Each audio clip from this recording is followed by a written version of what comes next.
Last one about boundaries, protocols, and non-negotiables before I go away on my 30-day dopamine detox. So I'll be back late December, but I'll leave you guys with this, okay?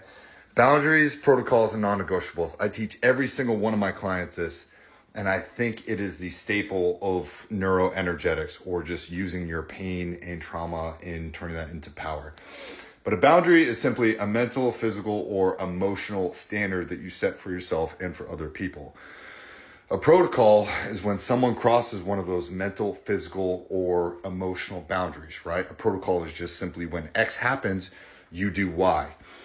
Now, a non-negotiable is something that you need to do in order to fill your cup up. So every single day, I need to meditate. I need my own space. I need to just get away from my phone and technology, connect with my dogs, go outside in nature, or physically move my body. I need to eat healthy food, right? And I know you guys see my celebratory alcohol up there. I've had a couple people message me about it. Yeah, when I celebrate and pass something big, I'll have a drink with my friends or with my dogs and just sit on my porch and look at nature. It's great, right? Okay?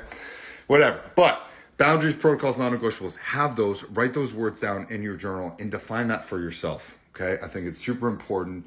And the more that you practice this, the easier that it is to set a boundary.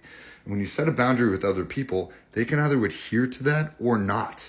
And if someone doesn't adhere to that boundary that you set the first time, maybe you give them a second chance, maybe, okay?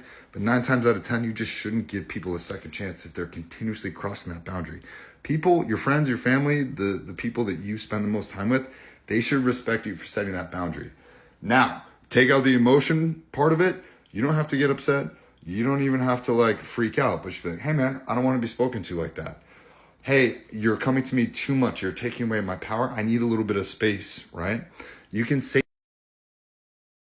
sorry, phone call came in. Anyways, what I'm telling you is that this is super important. And the more that you practice it, the better you're going to be at it and the better your life is going to be, because you are responsible for you first.